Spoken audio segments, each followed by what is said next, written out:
Today I'm going to be comparing these two hoses. This one here on the left is going to be the Fevone, and then this one is going to be the Giraffe Tools hose. First thing I want to go into is how thick the hoses actually are, or how stout they are, as in how easy they are to squish. So you can see here this one, Fevone on the right, I can easily kind of flatten it out here by using my hands.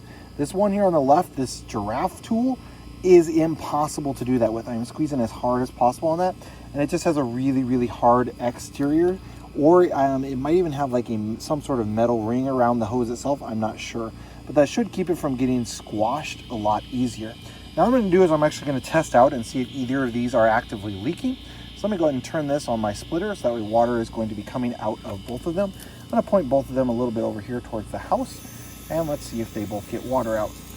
So you can kind of see here I've got water coming out of both of those down there. So let's see if either of them are actively leaking here. And there is no water coming out from there or there. So neither of these are leaking. Of course, they're brand new, so that should be expected, but I did want to go ahead and test it out.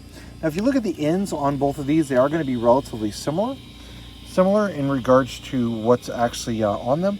So the thickness of both of them is going to be approximately the same. The Fevone actually has a little bit of a thicker of a ring here that you're going to be attaching, say, a hose spigot to, or a hose handle to, something like that. And then this one is also going to be not quite as thick as that, but definitely thicker than a traditional hose.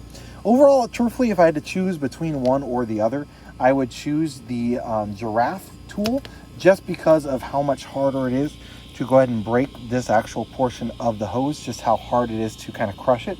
I feel like that'd be better. I've got kids, cars come running over here all the time. You know, we drive our Parker vehicles pretty close to this hose spigot. So having something that's going to be a little bit harder when you go to run over, I feel like will be better than this other one from Fevone. But both of them are definitely good options, that is for sure.